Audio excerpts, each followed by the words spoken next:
With the anniversary of September 11 approaching, David Hicks has spoken for the first time about his reaction to the attacks. In an ABC documentary to be broadcast tomorrow night, Hicks says it was a disgusting, horrible act. And he sheds light on what drove him to train with fundamentalist groups in Afghanistan and Pakistan. Jane Margetts reports.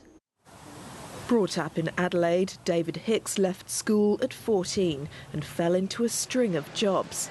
Searching for a place to belong, TV coverage of fighting in Kosovo provided the answer.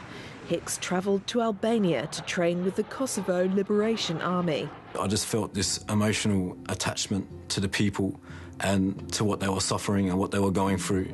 His application to join the Australian Army was rejected, so he says he turned to the Islamic faith and went to Pakistan to fight as a soldier for Lashkar-e-Toiba.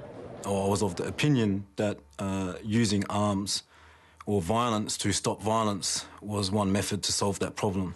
It was that mindset that drove Hicks to Afghanistan to join military-style camps set up for Islamic freedom fighters, but he denies meeting Osama bin Laden. I saw him from a distance. He spoke in a very gentle manner and he had a warm smile and he seemed to be like a kind figure. This was his reaction when asked about the 9/11 attacks. I think it was a disgusting act and so many people lost their life on that day. It's hard to describe when you're watching something like that it's even possible that it could happen. Whatever his opinion now, at the time he returned to Afghanistan and joined forces with the Taliban. At best, he trained with members of Al-Qaeda and he was on a front line in circumstances where he didn't participate in battle.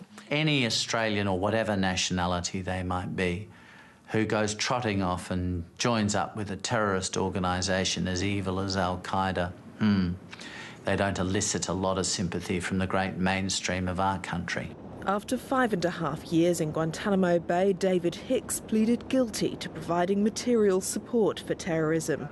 But now he denies ever having been involved in terrorism. Jane Margetts, ABC News.